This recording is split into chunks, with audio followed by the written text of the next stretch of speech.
COVID-19 pandemic changed our lives. It took children out of the classroom, and that move is still being felt today. We're taking a look at how one Omaha principal is making a change and helping students learn how to engage in school again. KETV Newswatch 7's Julie Cornell has the story.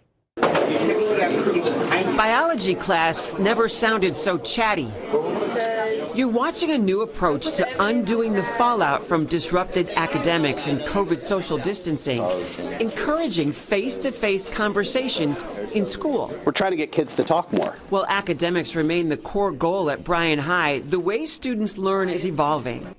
Anthony Clark Kasmerick, known as CK to nearly everyone, is the principal here. You know, that all comes out of the pandemic, right? We become isolated.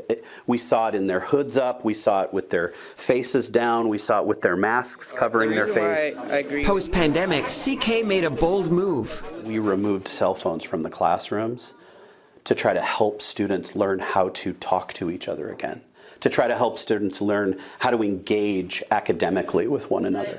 Parking phones in pockets is part of what he calls getting students in school shape again. It's made a huge difference. Standout Bryan High senior Devin Hank agrees. So far, I feel like it's been a good thing for people who have been very not focused because of their distractions. So you chose osmosis. CK is a former drama teacher.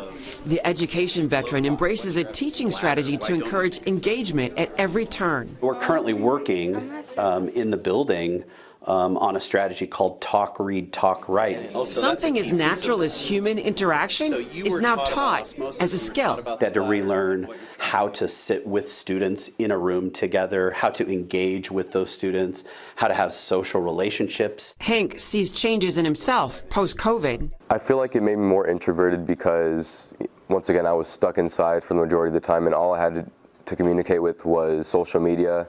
And social media isn't the same as talking in real life. 5 years ago, Omaha's principals had to flip to remote learning with zero warning. It was very abrupt. And it was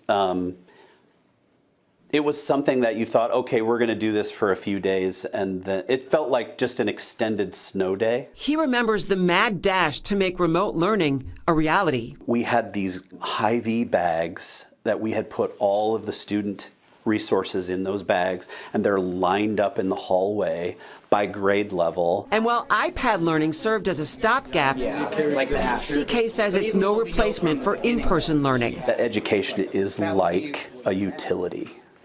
It's like gas and water. It's something that the community doesn't realize how basic and how much they need until they don't have it. He calls school a relationship business, and engaging with others essential. Literacy is reading, writing, listening, speaking. Like that, to be literate in the world requires a student to engage with another student, to engage with a book, to engage with an article, to engage with their own thoughts and their writing. That's Julie Cornell reporting.